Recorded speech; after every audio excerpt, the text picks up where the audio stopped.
né? Mas a gente teve o Chelsea, que tem uma tabela no mínimo interessante nessa reta final, né? Pegou o United e antes tinha pegado o Newcastle, que era um concorrente direto, e agora vai encerrar contra o Nottingham Forest fora de casa na última rodada.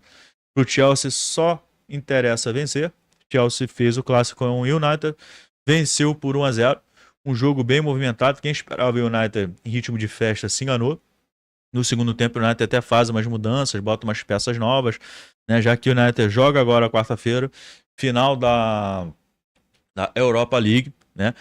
A gente vai falar um pouquinho da Europa League daqui a pouco, mas o United deu uma mesclada no segundo tempo, mas o Chelsea mereceu vencer, já tinha acertado a bola na trave, né? Tava um jogo mais pro Chelsea do que pro United, apesar do United ter começado bem no segundo tempo, né? E o Chelsea se beneficiou de um jogador que eu venho falando aqui, né? O Chelsea tem um dos melhores meio-campos do mundo, repito isso, né? Se você formar um trio ou uma dupla, Enzo e Caicedo, ou Enzo, Lavie e Caicedo, cara, é muito forte, né? O Caicedo fez um jogo inacreditável contra o United, em todos os lugares do campo, tá o tempo inteiro, marca, lança, dribla, o cara é fenomenal, né? Então, assim, o Caicedo não valeu 130 milhões de euros, continuo achando que é muito dinheiro, mas uma contratação muito certeira do Chelsea, tá? O Enzo Fernandes também, né, ao longo do tempo se firmou e não tem dúvida sobre isso. E fica a boa notícia do Reece James, né? Cara, o Reece James é extremamente diferenciado, né? Tudo bem que o Jackson também é diferenciado, né? Só que ele é um diferenciado negativo, né? O Reece James é um diferenciado positivo. Então, o gol do Chelsea, o Reece James dá um giro em cima do Garnacho, que acabou de entrar, deixa ele completamente perdido e bota a bola na cabeça do Cucurella, que nunca tinha feito um gol, né, pelo Chelsea, e essa temporada fez 7. Né? Então, assim, dentro do trabalho do Maresca, que você tem algumas críticas a serem feitas, né? Como, por exemplo, ele demora muito a mexer no time, a insistência com alguns jogadores que não tem como, né? O Dizazi, por exemplo, que já saiu, graças a Deus. O Dizazi é um terror, é um negócio assombroso. Toda vez que o Dizazi entrava, era alguma besteira que ele fazia, era no início do jogo, era no final do jogo, era no meio do jogo, mas ele fazia alguma coisa. A insistência com o Jackson, né, durante muito tempo.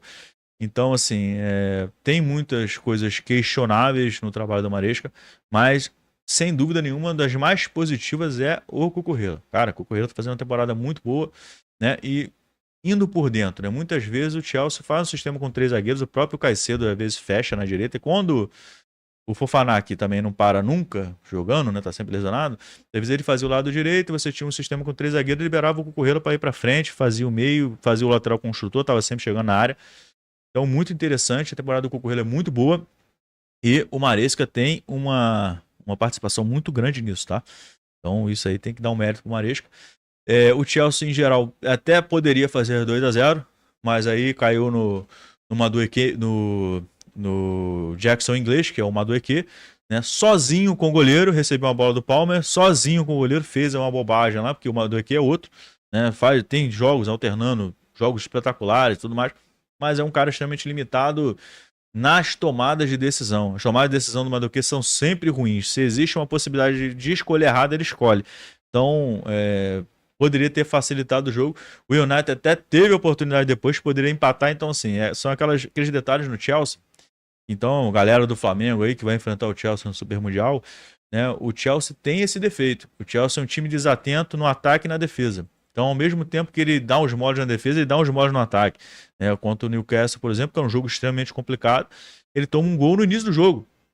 1 minuto de jogo, ele toma um gol. Então, acabou com qualquer tipo de estratégia que você posta. Então, o Chelsea tem esse problema. Poderia ter matado o jogo. Depois de uma falha defensiva, quase sofre um empate. Mas venceu, fez o trabalho dele, que era a obrigação dele vencer o United. Não só pelo United estar a passeio, tá? É porque o United, cara, a temporada do United é bizonha, né? A gente fala do Milan foi bizonha, mas do United, meu irmão, o United tá no 16º lugar, com 39 pontos. São 37 jogos, o United venceu 10, empatou 9 e perdeu 18. 18 jogos, tá? Um saldo negativo de 12. A gente tá falando do Manchester United, né? A gente não tá falando do Fulham, tá falando do United. Então a temporada do United é bizarra, né? Muito, muito, muito ruim mesmo. Então o Chelsea fez o trabalho dele, venceu o jogo, né? E deu uma encostada e poderia jogar uma pressão maior para o Arsenal, que por sua vez enfrentou o Newcastle em casa, né? Deu Arsenal 1-0, muito por conta do Raya,